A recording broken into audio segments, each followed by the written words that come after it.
আচ্ছা, শুরু করছি তো। ঠিক আছে। তো লাস্ট দিন আমরা হচ্ছে পড়েছিলাম আপ টু গ্যামিটোজেনেসিস। ওখানে পড়েছি স্পারমাটোজেনেসিস অ্যান্ড ওজেনেসিস। অ্যান্ড ফাইনালি আমরা ওখানে পেয়েছিলাম স্পারমাটোজেনেসিস এর মাধ্যমে হচ্ছে স্পার্ম, ম্যাচিউর স্পার্ম, আর পেয়েছিলাম হচ্ছে আমাদের secondary oocyte by the process of oogenesis. আচ্ছা। তো আজকে আমরা হচ্ছে ফাইনালি হচ্ছে ফার্স্ট উইক অফ ডেভেলপমেন্টে যাব। আমাদের এখানে এগুলা মোস্ট ইম্পর্টেন্ট।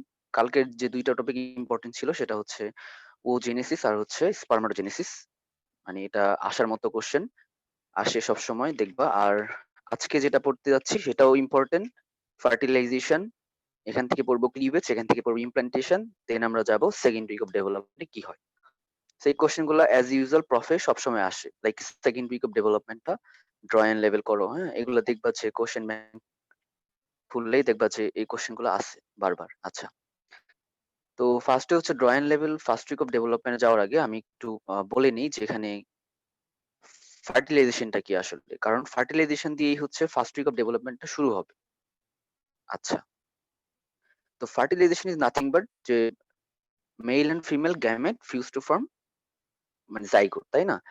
তো আমরা ওখানে পাইছিলাম কি গোনাড থেকে আমরা ওখানে পেয়েছিলাম স্পার্ম আর সেকেন্ডারি ওসাইট পাইছিলাম। তো এই দুইটা হচ্ছে ফিউশন হয়ে আমাদের যে জিনিসটা তৈরি করে সেটা হচ্ছে জাইগোট। তো আলটিমেটলি আমরা ফার্টিলাইজেশনের মাধ্যমে জাইগোটটা পাই। আচ্ছা, তো zygote is nothing but it is the মানে fusion of sperm and spermatocyte. আচ্ছা, এখন এই ফার্টিলাইজেশনটা অ্যাকচুয়ালি কোথায় হয়? আমাদের ফ্যালোপিয়ান টিউবের কতগুলো পার্ট আছে আমরা জানি, তাই না? সো ওখানে যে অ্যাম্পুলার রিজিয়নটা আছে, মোস্ট ডাইলেটেড পোরশন, তোমরা জানো যে ফ্যালোপিয়ান টিউবের ৪ টা পার্ট আছে। একটা হচ্ছে, আমি মিডল টু ল্যাটারাল বলি তাহলে কি কি? Intramural part, this is the, আচ্ছা কই, হ্যাঁ, this is the intramural part, this is the isthmus, এটা 1 সেন্টিমিটার, এটা হচ্ছে 3 সেন্টিমিটার। দেন হচ্ছে most dilated portion, that is the ampulla, that is the 5 centimetre. Okay, and last one হচ্ছে infundibulum. এই infundibulum এখানে আমরা আঙ্গুলের মতো কিছু প্রবর্ধন পাই, এগুলাকে বলা হয় ফিমব্রিয়া। আচ্ছা, তো আমাদের ফার্টিলাইজেশনটা হয় মূলত অ্যাম্পুলারি রিজিয়নে। ঠিক আছে, ফার্টিলাইজেশনটা অ্যাম্পুলারি রিজিয়নে হবে। ওকে, এখন যদি আসে describe the process of fertilization, তাহলে আমাকে কয়েকটা পয়েন্ট বলতে হবে, ওইভাবে আমাকে আগাইতে হবে। ফার্স্ট হচ্ছে ওসাইট ট্রান্সপোর্ট, সেকেন্ড পয়েন্টটা হচ্ছে স্পার্ম ক্যাপাসিটেশন, দেন হচ্ছে ফেজেস অফ ফার্টিলাইজেশন। হ্যাঁ, মানে কি যে আমি স্পার্ম প্রডিউস করেছি, এখন স্পার্ম আমাকে এখানে আসতে হবে, এদিক দিয়ে ওভারি থেকে ওভামটা অ্যাম্পুলাতে আসতে হবে, এরপর তারা ফার্টিলাইজ হবে। তাহলে এখান থেকে যে ওভাম ট্রান্সপোর্ট হয়ে যাচ্ছে, যেটাকে বলা হয় ওসাইট ট্রান্সপোর্ট, মানে অ্যাকচুয়ালি সেকেন্ডারি ওসাইট যাচ্ছে। আবার স্পার্ম যখন হচ্ছে আসবে, ওই যে স্পার্মটা আসবে ঠিক সেই স্পার্মটা এখানে এসে এটাকে ফার্টিলাইজ করবে না, সেই স্পার্মটাকে আরো কিছু মডিফিকেশন দরকার হবে। এটাকে বলা হয় ক্যাপাসিটি, তার ক্যাপাসিটি অর্জন করতে হবে, এটাকে বলা হয় স্পার্মের ক্যাপাসিটেশন। দেন হচ্ছে ফেজ আছে কিছু, ৩টা ফেজ আছে আমরা দেখব। এখন যেটা বললাম যে আমার ওভারি থেকে ও সাইডটা, সেকেন্ডারি ও সাইডটা অ্যাম্পুলার রিজিয়নে যাবে। এখন কিভাবে যাবে অ্যাকচুয়ালি এখান থেকে? এমনি কি যাবে? কিছু ফ্যাক্টর এর জন্য দায়ী। So factor that helps the oocyte transport. এখান থেকে যে এখানে ট্রান্সপোর্টটা করবে এটার জন্য কিছু ফ্যাক্টর আছে, সেটা হচ্ছে নাম্বার 1 ফ্যাক্টর যেটা sweeping motion of the fimbriated end of the fallopian tube. এই যে যেখানে বললাম যে লাস্ট পার্ট যেটা মোস্ট ল্যাটারালি ইনফান্ডিবুলাম, এখানে আঙ্গুলের মতো কিছু প্রবর্ধন রয়েছে, এগুলাকে বলা হয় ফিমব্রিয়া। এই ফিমব্রিয়া গুলো একটা সুইপিং মোশন করে। লাইক মনে করো যে তোমার মাথার উপর যদি কেউ কয়েকটা চাল ফেলে দেয়, তুমি যেভাবে চুল থেকে এভাবে টেনে টেনে টেনে টেনে বের করবা সার্চ করে করে যে কই আছে, এই জিনিসটা ঠিক সেটাই করে। ইনফান্ডিবুলামটা ফিমব্রিয়াটা এটাই করে, জাস্ট একটা সার্চিং কাজ করে সে, এবং সুইপিং মোশনের মাধ্যমে এভাবে করে সে এই সেকেন্ডারি ওসাইটটাকে ক্যাচ করে। ঠিক আছে, ক্যাচ করে সে এই ইনফান্ডিবুলামের ভিতরে নিয়ে গেল। এরপরে এই যে আমাদের ফ্যালোপিয়ান টিউব আছে, তোমরা বাই দিস টাইম জানো যে এটার লাইনিং এপিথেলিয়াম হচ্ছে pseudo stratified ciliated columnar epithelium, তাই না? Ciliated columnar epithelium. তো যেখানে সিলিয়া আসছে সেখানে একটা মুভমেন্ট হবে, তাই না? সো এখানে যে মুভমেন্টটা হবে সেটাকে আমরা বলি পেরিস্টালসিস। ঠিক আছে? মানে presence of cilia in the inner lining epithelium of the fallopian tube. And এটা কি করে? Peristalsis of the fallopian tube. এই পেরিস্টালসিস এর মাধ্যমে এই ইনফান্টিবুলাম থেকে সে ধাক্কায় ধাক্কায় পেরিস্টালসিস এর মাধ্যমে এই অ্যাম্পুলার রিজিয়নে নিয়ে আসে। এখন এখানে এসে সেকেন্ডারি ওসাইটটা ওয়েট করে ফর স্পার্ম। আচ্ছা, এখন আসি তাহলে আমরা ওখানে ট্রান্সপোর্ট করে দিই। তাহলে what is oocyte transport? It is the travelling movement or it is the transport of secondary oocyte from the ovary into the ampular region of the fallopian tube. আচ্ছা, এরপরে আমরা বললাম কি আমাদের স্পার্মটাকেও ক্যাপাসিটেশন করাইতে হবে। এটাও এক ধরনের ট্রান্সপোর্ট। এই ট্রান্সপোর্টের মধ্যে যেমন এখানে যে ট্রান্সপোর্টটা হয়েছে সেকেন্ডারি oocyteটা কোনো চেঞ্জ হয় নাই, কিন্তু স্পার্মটা যখন ভ্যাজাইনাল ওপেনিং দিয়ে ভ্যাজাইনা দেন সার্ভিক্স হয়ে দেন ইউটেরাস হয়ে দেন ফ্যালোপিয়ান টিউব হয়ে এখানে আসবে, তার কিছু আসার পথে তার কিছু চেঞ্জ হবে, এটাকে বলে ক্যাপাসিটেশন। তাহলে হোয়াট ইজ ক্যাপাসিটেশন? ক্যাপাসিটেশনটা হচ্ছে যে changes that occurs to the spermatozoa inside the female genital tract. যখন বলি একটু এখানে, যখন হচ্ছে লাইক এই যে হচ্ছে ধরো একটা আচ্ছা একটা ইউটেরাস দেন হচ্ছে এখানে সার্ভিক্স দেন হচ্ছে মানে স্মাস সার্ভিক্স দেন ভ্যাজাইনা। তো যখন ভ্যাজাইনাল ওপেনিং এ স্পার্মটা যাবে, অ্যাকচুয়ালি চেঞ্জটা কিন্তু এই ফিমেল জেনিটাল ট্র্যাক্ট হবে। এখান থেকে যাইতে যেতে যেতে যেতে যখন ফ্যালোপিয়ান টিউবে আসবে এই পর্যন্ত এসে চেঞ্জ হবে। দ্যাট মিনস এই চেঞ্জটা কই হইলো? চেঞ্জটা কিন্তু অ্যাকচুয়ালি হইছে ফিমেল জেনিটাল ট্র্যাক্টে, তাই না? মেল থেকে তো এটা আসছে, বাট ওইটা তো চেঞ্জ হয়ে আসে নাই। এখন এখানে এসে চেঞ্জ হবে সে যাওয়ার পথে। তার মানে যাওয়ার পথটা মানে হচ্ছে ফিমেল জেনিটাল ট্র্যাক্ট। তাহলে আমরা ডেফিনিশন যদি বলতে চাই এখানে এটা নাই যে changes that occur to the spermatozoa বা sperm inside the female genital tract and which involves the it তোমার হচ্ছে কি to it to cause fertilisation. মানে হচ্ছে এই চেঞ্জের ক্যাপাসিটেশনের জন্যই অ্যাকচুয়ালি সে ফার্টিলাইজেশন করতে পারে বা ফার্টিলাইজ করতে পারে। ঠিক আছে? আচ্ছা, তাহলে it is the change of spermatozoa inside the female genital tract. Okay, গেল এটা ক্যাপাসিটেশনের ডেফিনিশনটা। এখন ক্যাপাসিটেশন আসলে কি? এটা হচ্ছে actually loss of glycoprotein covering from the head of the sperm. দেখো এই যে যেখানে দেখতে পাচ্ছ লাল কালারের একটা জিনিস, এটাকে আমরা বলছি কি অ্যাক্রোজোম। এই অ্যাক্রোজোমের সামনেই এখানে পিকচারে লেভেল করা হয় নাই, অ্যাক্রোজোমের সামনে একটা গ্লাইকোপ্রোটিন একটা কাভারিং থাকে। দ্যাট মিনস একটা টুপি পরানো থাকে, মনে করো ক্যাপ পরানো থাকে। এখন ওই ক্যাপটাকে সরাইতে হবে। দ্যাট মিনস ওইটাই হচ্ছে গ্লাইকোপ্রোটিন কাভারিং, যেটা লস করতে হবে আমাকে। তাহলে এটা যখন চেঞ্জ হবে দ্যাট মিনস এটা এখান থেকে গ্লাইকোপ্রোটিন কাভারিংটা সরে যাবে। এন্ড সরে যাওয়ার উদ্দেশ্যটা কি? মোটিলিটি অর্জন করবে এন্ড ইনক্রিজ দি পেনিট্রাবিলিটি। ঠিক আছে? সে আরো দ্রুত দৌড়াইতে পারবে স্পার্মটা, এন্ড যখন সে সেকেন্ডারি ওসাইটকে পেনিট্রেট করবে আরো ভালোভাবে পেনিট্রেট করতে পারবে। ওকে, এন্ড ইম্পর্টেন্সটা হচ্ছে যে উইথাউট দিস ফার্টিলাইজেশন ওন্ট অকার। যদি এই ক্যাপ সে না খুলে তাহলে সে ভিতরে ঢুকতে পারবে না, ওসাইট মেমব্রেন ক্রস করতে পারবে না। ঠিক আছে? আচ্ছা, তাহলে আমরা ক্যাপাসিটেশন বললাম, আমরা বললাম oocyte ট্রান্সপোর্ট। এখন আমাদের তিনটা ফেজ আছে বলেছি আগে। What are the phase of fertilization? Number 1 phase হচ্ছে, আচ্ছা আমরা আগে এটা একটু ডিসক্রাইব করি যে গতদিন আমরা এটা বলছি যে একটা সেকেন্ডারি oocyte যখন বের হয় আফটার ওজেনেসিস, ধরো এটা একটা সেকেন্ডারি oocyte, এর চারপাশে একটা লাল কাভারিং থাকে, তাই না? এইটাকে আমরা বলি জোনা পেলোসিডা। এবং এর চারপাশে কিছু কি থাকে? ফলিকুলার সেলও সে নিয়ে আসে। সে কিন্তু তিনটা জিনিস বের হয় আফটার ওভুলেশন, তাই না? ওকে, তাহলে এই যে যে এগুলা ফলিকুলার সেল, এগুলাকে আমরা বলছিলাম কি করোনা রেডিয়েটটা।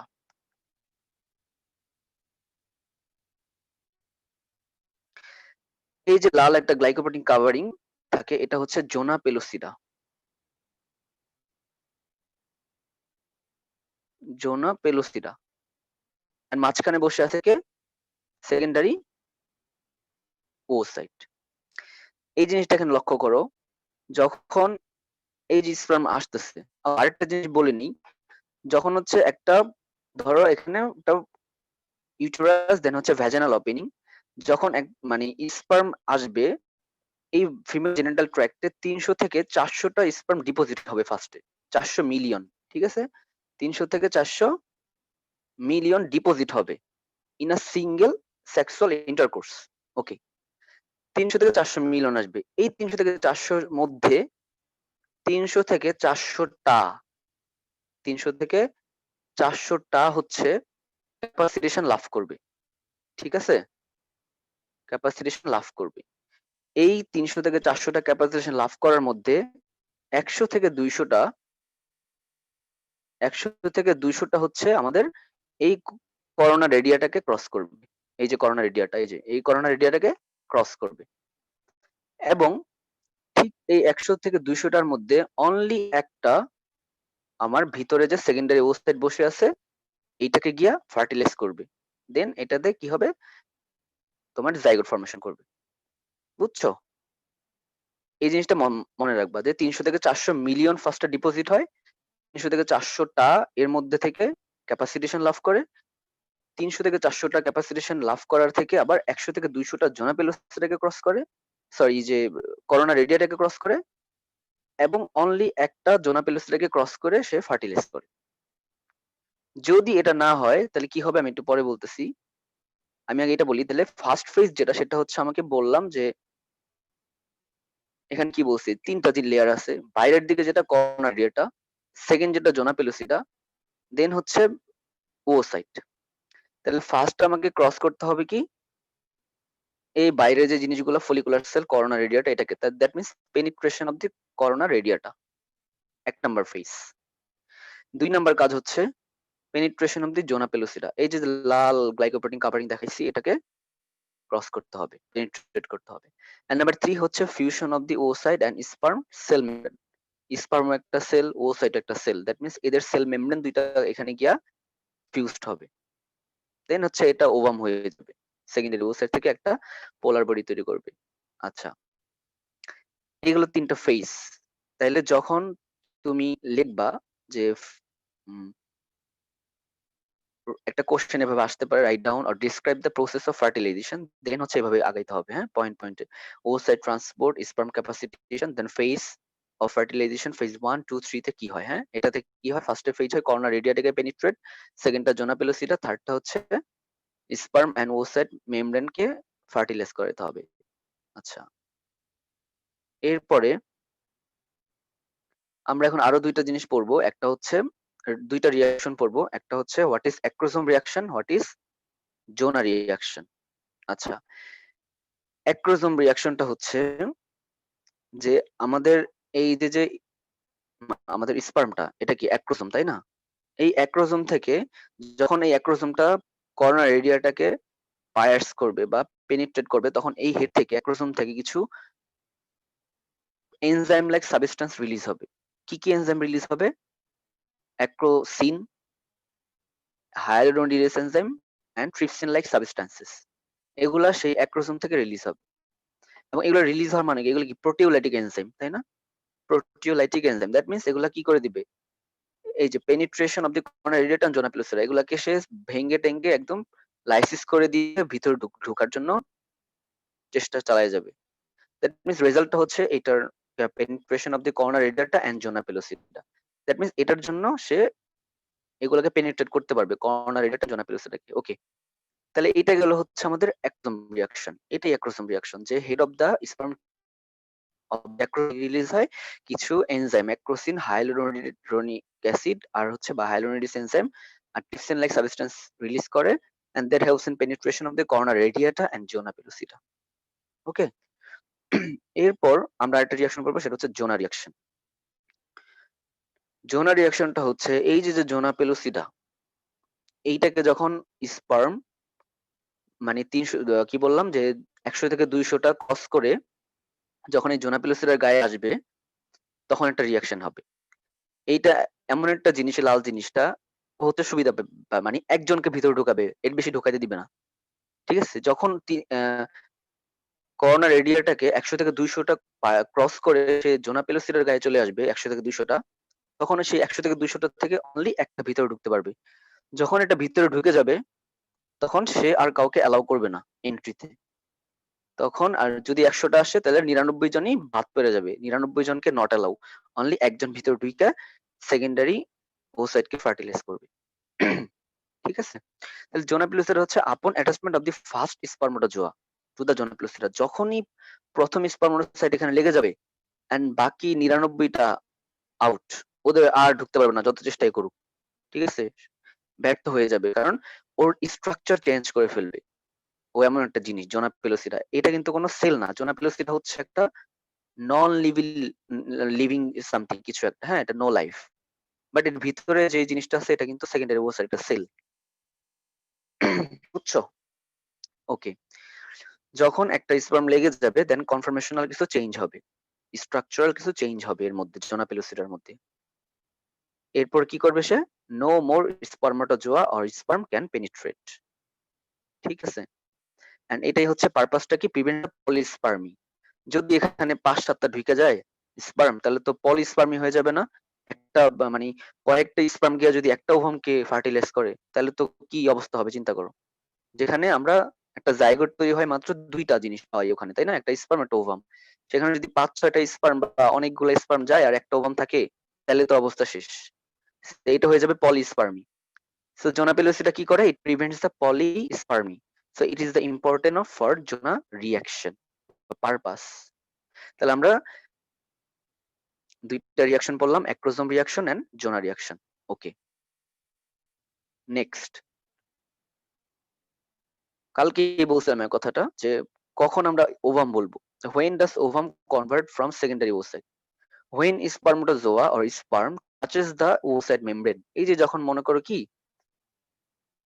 এটা যখন একটা স্পার্ম যখন আসবে এর ভিতরে এই জোনা পেলোসিডার দিকে ফার্স্ট যে মানে সুইমিং করে এখানে টাচ করবে এমন একটা অবস্থা হয় যে তার জামা কাপড় খুলে সে ভিতর ঢুকে গেছে, দেখছো? এই জিনিসটা খেয়াল করো।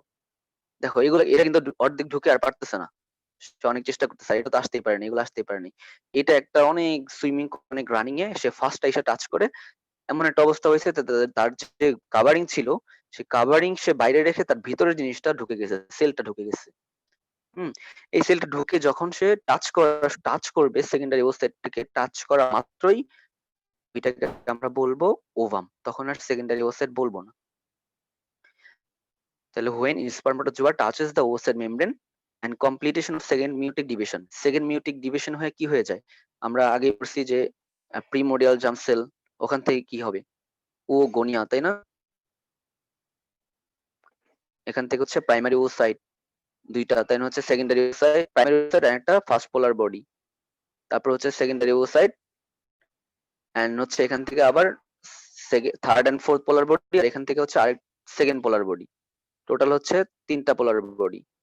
এই সেকেন্ডারি ওসাইট হয়ে বসে থাকবে। যখন স্পার্ম আসবে তখন এটা আবার সেকেন্ড মিউটেট ডিভিশনে গিয়া তৈরি করবে ওভাম। ঠিক আছে? ওকে। তাহলে আমাদের এটাও পড়ে ফেললাম যে কখন আমরা বলবো ওভামটা। এখন ফার্টিলাইজেশন এটাই প্রসেস, এভাবেই হয়। ঠিক আছে? এখন what are the results of fertilization? এটা কিন্তু একটা আলাদাভাবে কোশ্চেন আসে দেখবা। Write down the results of fertilization 2 marks. কিভাবে লিখবা? জাস্ট ৪টা পয়েন্ট যে ৩টা পয়েন্ট যে নাম্বার 1 হচ্ছে restoration of the diploid number of the chromosome. এটা তো বুঝতে পারছো যে দেখো হুম, স্পার্ম হচ্ছে হ্যাপ্লয়েড, ওভামও কি হ্যাপ্লয়েড, মানে ২৩টা ক্রোমোসোম স্পার্মে আবার ২৩টা ওভামে। এই দুইটা মিলে কি হয়? একটা 46 ক্রোমোসোম হয় না? দ্যাট মিন্স হ্যাপ্লয়েড থেকে ডিপ্লয়েড হইতেছে। দ্যাট মিন্স আমি রিস্টোর করতেছি। হ্যাঁ, বাবার কাছ থেকে আসছে হ্যাপ্লয়েড, মার কাছ থেকে হ্যাপ্লয়েড। হ্যাপ্লয়েড থেকে আমি আবার রিস্টোর করতেছি ডিপ্লয়েড। তাহলে restoration of the diploid number of the chromosome, the determination of the sex of the embryo. কথাটার মানে কি? আমরা জানি যে ধরো মায়েদের ক্ষেত্রে কিন্তু 22X, তাই না? তাদের কিন্তু Y ক্রোমোসোম নাই। কিন্তু বাবাদের ক্ষেত্রে কিন্তু 22 প্লাস Y ও আছে, তাই না? Y আছে, X ও আছে। তো যদি আচ্ছা Y আছে, যদি হচ্ছে এখানে X ক্রোমোসোম আসে তাইলে বাচ্চাটা হবে কি? মেয়ে, ফিমেল। যদি এটার সাথে X ক্রোমোসোম আসে, মানে সরি একটু ভুল বললাম এখানে, দাঁড়াও।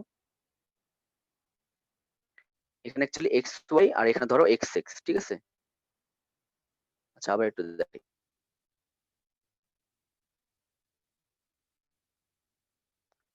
আচ্ছা, এদের শুধু এক্স এক্সই আছে, এদের আছে এক্স ওয়াই বাবাদের। তো এখান থেকে যদি কি হয় যে 44 প্লাস এক্স ওয়াই হয়, তাহলে কি হবে? ছেলে। যদি 44 প্লাস এক্স এক্স হয়, তাহলে কি হবে? মেয়ে। ঠিক আছে? ঠিক আছে? তাহলে এটাই হচ্ছে কি determination of the sex of the embryo. এটা দিয়ে আমরা বুঝতে পারি ফার্টিলাইজেশনের মাধ্যমে। আরেকটা হচ্ছে initiation of the mitosis or cleavage. যখন ফার্টিলাইজেশন হয়ে যাবে এর পরের স্টেজ হচ্ছে ক্লিভেজ। আমরা একটু পরে পড়বো এই যে ক্লিভেজ হয়, এটা হয়, মরুলা হয়। তাহলে এই হচ্ছে রেজাল্টস, হ্যাঁ? এই তিনটা জিনিস হচ্ছে রেজাল্টস, খেয়াল রাখবা। ওকে। এই পর্যন্ত তো কারো সমস্যা নাই বুঝতে? ক্লিয়ার সবাই? জি ভাইয়া। আচ্ছা ঠিক আছে, আই মুভিং অন তাহলে। এরপর আমরা যাই হচ্ছে মরুলাতে। হুম? এখন যাব আমরা মরুলা। What is morula? আমরা কিন্তু অলমোস্ট কিন্তু এখন পড়তেছি কি ফার্স্ট উইক অফ ডেভেলপমেন্ট। তোমাকে যদি কোশ্চেন আসে describe the first week development, তোমাকে ফার্স্টে হচ্ছে কি যে fertilization, then cleavage, then implantation, এভাবে দিতে হবে তিনটা জিনিস। এখন আমরা যেটা বলবো সেটা হচ্ছে অ্যাকচুয়ালি ক্লিভেজ। ক্লিভেজের মধ্যে ফার্স্টে যেটা পাবো সেটা হচ্ছে আমাদের morula. What is morula? Morula is nothing but it is the 16 cell stage developing embryo. মানে কি আমরা ফার্স্টে পাই হচ্ছে কি যখন একটা ওভাম একটা ফার্টিলাইজ করে তখন আমরা পাই two cell stage. Two cell stage পাই, তাই না? এই যে এটা কি একটা জাইগোট, টু সেল স্টেজ। এটা থেকে কি হবে? 4 সেল হবে, এটা থেকে 8 সেল হবে, 8 সেল থেকে হবে 16 সেল। এই 16 সেল স্টেজটাকে বলা হয় হচ্ছে মরিউলা। ঠিক আছে? তো 16 সেল স্টেজটা কিভাবে হয়? এটা হচ্ছে একটা মাইটোসিস ডিভিশনের মাধ্যমে হবে। মাইটোসিস ডিভিশনের মাধ্যমে হবে। এই যে ইনিশিয়েশন অফ দি মাইটোসিস আর ক্লিভেজ, ক্লিভেজের মাধ্যমেই এটা হবে। ঠিক আছে? মরিউলা পেলাম। Then 16 cell stage of developing embryo is called morula, and it is still covered by zona pellucida. Still covered by zona pellucida. Fertilization হওয়ার পরেও। দেখছো? আচ্ছা। এইগুলো মরুলার ব্যাপারে। এখন আসি যে এটা থেকে এখন কি হয়? আচ্ছা, এখন একটু এদিকে যাই। আমি ওই ফিগারটা দেখাই। উম আচ্ছা, দেখো।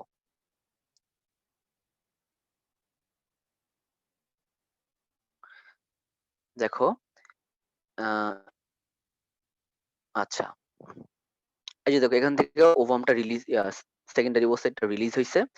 এই দিক দিয়ে স্পার্মটা এই পর্যন্ত আইসা এই যে ফার্টিলাইজ হয়ে গেল। দেন কি হয়ে গেল? টু সেল স্টেজ, দেন টু সেল স্টেজ হয়ে গেল, দেন ফোর সেল, দেন হচ্ছে এইভাবে এই যে 16 সেল স্টেজ হয়ে গেছে মাইটোসিসের মাধ্যমে। ঠিক আছে? আচ্ছা, এই 16 সেলস হওয়ার পর still it is surrounded by zona pellucida. কেন surrounded by zona pellucida? Still কেন জোনা পেলুসিডা চলে গেল না? ইম্পর্টেন্সটা কি বা কখন এটা জোনা পেলুসিডা চলে যাবে? আচ্ছা, এই জোনা পেলুসিডাটা হচ্ছে, এটার ইম্পর্টেন্সটা হচ্ছে এই দেখো প্রত্যেকটা জিনিসে জোনা পেলুসিডা আছে স্টিল। যদি জোনা পেলুসিডা না থাকতো তাইলে কি হইতো? এই ফ্যালোপিয়ান টিউবের এন্ডোমেট্রিয়ামের লেয়ারে সে ইমবেডেড হয়ে যেত, ইমপ্লান্টেড হয়ে যেত। তখন কি হইতো? এক্টোপিক প্রেগন্যান্সি হয়ে যেত। যদি ফ্যালোপিয়ান টিউবের মধ্যে ইমপ্লান্টেশন হয়ে যায় ফার্টিলাইজেশনের পরে, তাহলে কি এক্টোপিক প্রেগন্যান্সি না? আমরা কি জানি ইমপ্লান্টেশনের নরমাল সাইট হচ্ছে uterus, body of the uterus near to the fundus, anterior or posterior wall, তাই না? এখানে ইমপ্লান্টেশন হবে, এখানে নরমাল সাইট। যদি এখানে হয়ে যায় তাহলে তো একটু প্রেগনেন্সি। তো এটাই না, এই জোনা পেলোসিডাটা করে কি এই গায়ের সাথে টাচ লাগতে দেয় না। ঠিক আছে? মানে টাচ লাগলেও সেটাকে নিয়ে যায় সামনের দিকে, ইমবেড হইতে দেয় না। কারণ এই একটা গার্ড দিয়ে রাখছে, একটা একটা কিছু গার্ড দিয়ে রাখছে তাকে ভেতরের জিনিসটাকে। তো চাইলেই সে হচ্ছে ইমবেড হইতে পারবে না। যখন সে এইখানে আসে, এখানে আসবে, তখন কি হয়? একটু এখানে দেখাই। এই তো জোনা পেলোসিডা, তাই না? এটার ভিতর অনেকগুলা সেল, এভাবে অনেকগুলা সেল। সেলগুলো আস্তে আস্তে ডিভিশন আরো হবে, তাই না? 16 সেল স্টেজ থেকে আরো বড় হবে। এন্ড আস্তে আস্তে ভিতরের দিকে প্রেশারটা কিন্তু বাড়তে থাকবে। প্রেশার অনেক বাড়তে থাকবে। এবং একসময় এই প্রেশার বাড়তে জোনা পেলোসিডা আর প্রেশার নিতে পারবে না বাইরে থেকে। ও দেন ফেটে যাবে। ঠিক আছে? কি বললাম? যে এই সেলগুলা এখানে যখন আসবে এবং এই near to the posterior anterior wall of the body of the uterus near to the fundus, এখানে যখন আসবে তখন হচ্ছে আর চাপ নিতে পারবে না, এই সেলগুলো আরো গ্রো করা শুরু করবে। তখন কি হবে, এমন প্রেসার ক্রিয়েট হবে ভিতরে, বাইরের জোনাপিলোসিটটা ফেটে যাবে, ফেটে গিয়া দেন এই অবস্থাটা হবে। দেখো এই চিত্রটার মধ্যে কোনো জোনাপিলোসিডার কাভারিং নাই, এটার মধ্যে কোনো জোনাপিলোসিডা কাভারিং নাই। আশা করি এটা বুঝতে পারছো। ওকে,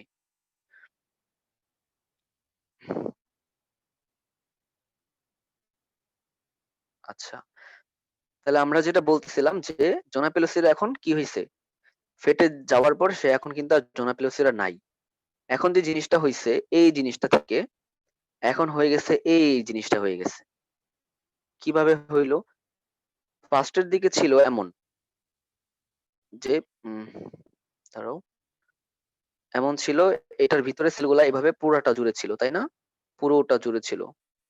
যখন প্রেসার বেড়ে গেছে তখন হচ্ছে কি হয়েছে, এটা জোনাপিলোসিডা ফেটে গেছে।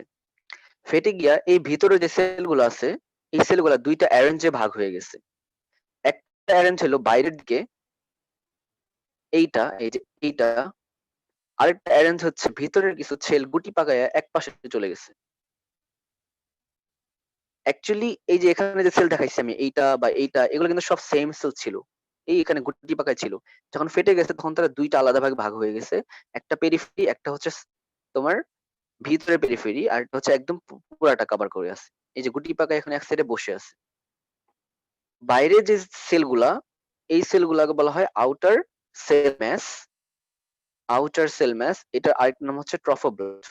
আমি একটু ক্লিয়ার করে দিই, এটা এটার নাম কি, ট্রফোব্লাস্ট। এবং ভিতরের দিকে যে সেলগুলা গুটি পাকায় বসে থাকে, এই সেলটার নাম হচ্ছে ইনার সেল মাস বা এমব্রায়োব্লাস্ট। কি বললাম, এটা হচ্ছে আউটার সেল মাস ট্রফোব্লাস্ট, আর ইনার সেল মাসটার নাম হচ্ছে এমব্রায়োব্লাস্ট। ওকে, আচ্ছা, রানিং আউট অফ টাইম দেখাচ্ছে 10 মিনিট, আমি নক দিব না তোমাদের। তাহলে এমব্রায়োব্লাস্ট বললাম, ঠিক আছে, তাহলে দুইটা লেয়ারে ভাগ হইলো। মাঝখানে একটা ক্যাভিটি অ্যাপিয়ার করলো, বিশাল একটা ক্যাভিটি অ্যাপিয়ার করলো। এই ক্যাভিটিটার নাম হচ্ছে ব্লাস্টোসিল বা cavity of the blastocyst.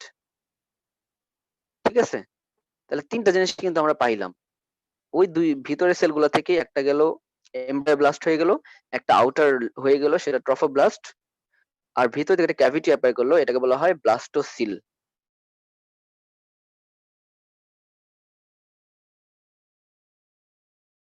And and এই পুরা জিনিসটাকে বলা হয় blastocyst.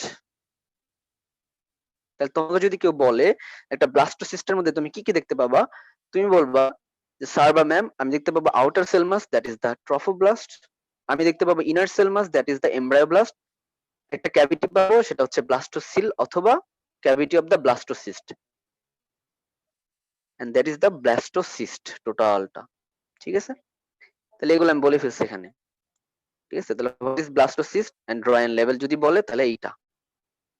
Okay, I am moving on. এই দেখো, এখন কি হয়েছে যে এই জিনিসটাই দেখাচ্ছি এখানে, এটা এটা হচ্ছে ল্যাংম্যানের পিকচার নিচে, এই জিনিসটাই আমি নিচে দেখাচ্ছি। এই পিকচারে আসো এখন, ল্যাংম্যানের পিকচার এটা, যে এই এমব্রায়োব্লাস্টটা বা ইনার সেল ম্যাসটা যেই দিকে, এইটাকে বলা হয় এমব্রায়োনিক পোল। আর এই এমব্রায়োব্লাস্ট বা ইনার সেল মাসের অপোজিট যে পোলটা, এটাকে বলা হয় অ্যাব এমব্রায়োনিক পোল। এই কথাটা মনে রাখো। তাহলে এটা হচ্ছে এমব্রায়োনিক পোল, অনেক সময় অ্যানিমাল পোলও বলা হয়। এটা হচ্ছে অ্যাব এমব্রায়োনিক পোল। ঠিক আছে, মানে এমব্রায়োর অপোজিটে এই পোলটা হচ্ছে অ্যাব এমব্রায়োনিক পোল। ঠিক আছে, এটা জানলাম আমরা। তাহলে আমরা ওই ফিগারটা আবার একটু ব্যাক করি,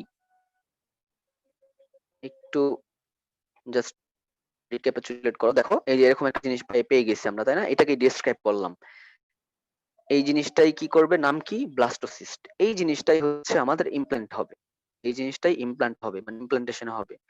তা আমরা পড়ছি যে ইমপ্ল্যান্টেশন মানে কি, ডেফিনিশনে পড়ছি যে ইমবেডিং অফ দি ব্লাস্টোসিস্ট। এই যে দ্যাট ইজ দ্য ব্লাস্টোসিস্ট, কিভাবে পাইলাম দেখছো, embedding of the blastocyst to the functional layer of the endometrium. This is the endometrium of the uterus. তোমরা সবাই জানো যে ইউটেরাসের তিনটা লেয়ার আছে, inner to outer, endometrium, myometrium and perimetrium. এই এন্ডোমেট্রিয়ামের আবার ২ টা লেয়ার আছে। একটা হচ্ছে ভিতরের দিকে যেটা, সেটা হচ্ছে মানে একটা হচ্ছে ফাংশনাল লেয়ার, আর একদম ভিতরের দিকে যেটা বেজের দিকে সেটা হচ্ছে বেসাল লেয়ার। এদিকে বেসাল লেয়ার, এদিকে হচ্ছে ফাংশনাল লেয়ার। এটা হচ্ছে বেসাল লেয়ার, ঠিক আছে? এই যে এদিকে বেসাল লেয়ার, এগুলো তো মায়োমেট্রিয়াম, পেরিমেট্রিয়াম। তাহলে functional layer and basal layer রয়েছে তোমার এন্ডোমেট্রিয়ামে। তাহলে এন্ডোমেট্রিয়ামের এই ফাংশনাল লেয়ার গিয়া হচ্ছে ইমপ্লান্টেড হবে, ঠিক আছে? তাহলে এখন যাবো আমরা ইমপ্লান্টেশনে, last stage of first week of development.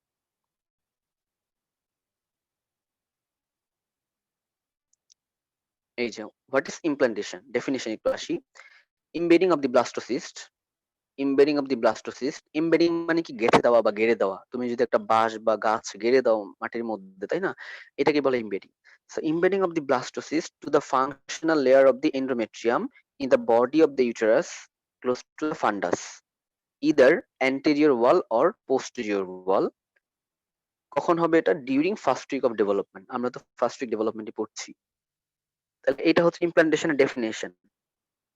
এখন একটু খেয়াল করো, যখন একটা জিনিস ইমপ্ল্যান্ট হবে, মানে একটা ফিমেল যখন প্রেগনেন্সিতে যাবে, তখন তার ইউটেরাসের মধ্যে কিছু চেঞ্জ হবে। যদি প্রেগনেন্সিতে না যায়, সেই চেঞ্জ গুলো হবে না। মিনিস্ট্রুয়েশন হয়ে শেড আউট হয়ে যাবে চেঞ্জ গুলা। ওগুলা কি কি হয় এটা একটু দেখি আমরা। Changes of endometrium during implantation. Implantation হলে চেঞ্জ হয়, কি কি হয়? নাম্বার 1 যেটা, ইউটেরাইন কিছু গ্ল্যান্ড থাকে, ইউটেরাইন গ্ল্যান্ডের সিক্রেশনটা বেড়ে যাবে। নাম্বার 2 যেটা, কিছু আর্টারি আছে, ইউটেরাইন আর্টারি, তাই না? ইউটেরাসের artery supply, mode of artery সাপ্লাইতে পড়বা। ইউটেরাসের আর্টারি সাপ্লাই আছে, ইউটেরাইন আর্টারি, দেন হচ্ছে আর্কিউট আর্টারি, দেন হচ্ছে স্পাইরাল আর্টারি, বেসাল আর্টারি, ঠিক আছে? সো এই আর্টারি গুলা কি হবে? টর্সিসিটি হয়ে যাবে, পেঁচায় যাবে। Increase in lipid and glycogen content cell, মানে হচ্ছে লিপিড এন্ড গ্লাইকোজেন বেড়ে যাবে সেলের মধ্যে, ঠিক আছে? লিপিড এন্ড গ্লাইকোজেন কন্টেন্ট সেলগুলা বেড়ে যাবে। এই চেঞ্জ গুলো হবে। এই চেঞ্জ গুলা হবে শুধুমাত্র একটা প্রেগনেন্ট ওমেটের ক্ষেত্রে। কিন্তু যদি সে প্রেগনেন্ট না হয়, এই চেঞ্জ গুলা তখন আর মানে কন্টিনিউ করবে না। কেন করবে না? কারণ কর্পাস লুটিয়াম কিন্তু তখন বের হয়ে যাবে মিনিস্ট্রুয়েশনের মাধ্যমে। যদি প্রেগনেন্ট হয়ে যায়, তাহলে কর্পাস লুটিয়ামটা কিন্তু থেকে যাবে। থেকে গেলে এখান থেকে কি আসবে? ইস্ট্রোজেন, প্রজেস্টেরন আসবে, রাইট? সো এগুলা এসে কি করবে? এগুলোর উপর কাজ করবে, এগুলাকে বাড়াই দিবে। কিন্তু যদি প্রেগনেন্ট না হয়, তাহলে তো কর্পাস লুটিয়াম বের হয়ে যাবে। 14 দিন থাকে, সো বা 12 দিন থাকে। সো বের হয়ে গেলে তো আর এগুলোর উপর কাজ করতে পারবে না। তখন তো এই জিনিসগুলো হবে না, চেঞ্জ গুলো হবে না, ঠিক আছে? আচ্ছা, এই চেঞ্জ গুলো হয় ডিউরিং ইমপ্লান্টেশন। এরপর আরেকটা রিয়াকশন হয় এখানে, সেটাকে আমরা বলি as a whole decidual reaction. So decidual রিয়াকশনটা অ্যাকচুয়ালি কি? হোয়াট ইজ ডেসিডুয়া, সেটা আমরা একটু আগে জানি। ডেসিডুয়াটা হচ্ছে যে functional layer of the endometrium in a pregnant women. আমরা যে বললাম যে এন্ডোমেট্রিয়ামের 2টা লেয়ার আছে অ্যাকচুয়ালি, যে functional layer and basal layer. So যেখানে ইমপ্ল্যান্টে হয়, সেটাকে বলা হয় হচ্ছে functional layer. So in case of non pregnant ওমেনের ক্ষেত্রে আমরা ফাংশনাল লেয়ারই বলবো, বাট ইন কেস অফ তোমার হচ্ছে প্রেগনেন্ট ওমেন, আমরা ওই ফাংশনাল লেয়ারটাকে আরেকটা নাম ডাকবো, সেটা হচ্ছে ডেসিডুয়া। এন্ড এই ফাংশনাল লেয়ারে ইমপ্লান্টেশন হওয়ার সময় যে রিয়াকশন গুলো হবে বা যেই লেয়ার গুলা পাবো বা নাম বলবো, ওগুলোর নাম হচ্ছে ডেসিডুয়াল রিয়াকশন, ঠিক আছে? ডেসিডুয়াল রিয়াকশন হয় only in female who is pregnant actually. So decidual reaction কি হয় দেখো, এদিকে একটু খেয়াল করি আমরা এই ফিগারটাতে।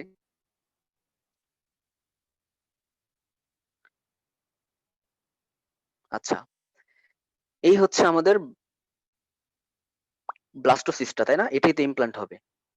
সো এই ব্লাস্টোসিস্টটা দেখো 2টা পোল আছে, একটা হচ্ছে এমব্রায়োনিক পোল, একটা হচ্ছে অ্যাবেমব্রায়োনিক পোল।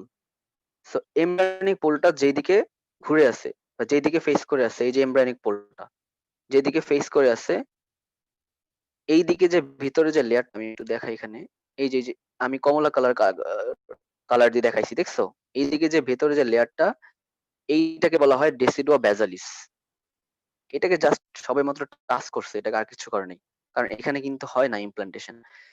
এরপরে অ্যাবেমব্রায়োনিক দিকে যে ফেস করে আছে, যেই ইউটেরাসের যেই পোরশনটা, ঠিক আছে? এইটাকে বলা হয় ডেসিডুয়া ক্যাপসুলারিস। এই যে ব্লু কালার, ডেসিডুয়া বেসালিস, ডেসিডুয়া ক্যাপসুলারিস। এন্ড ইউটেরাসের বাকি যেই পোরশনটা, ঠিক আছে? অন্য বাকি যে পোরশনটা লুমেন-টুমেন সব সহ এটাকে বলা হয় ডেসিডুয়া প্যারাইটালিস। ডেসিডুয়া বেসালিস, ডেসিডুয়া ক্যাপসুলারিস এন্ড ডেসিডুয়া প্যারাইটালিস। আমরা একটা প্রেগন্যান্ট ওমেন্টের ইউটেরাসে এই লেয়ার গুলা পাবো। বাট নরমালি আমরা কি পাবো?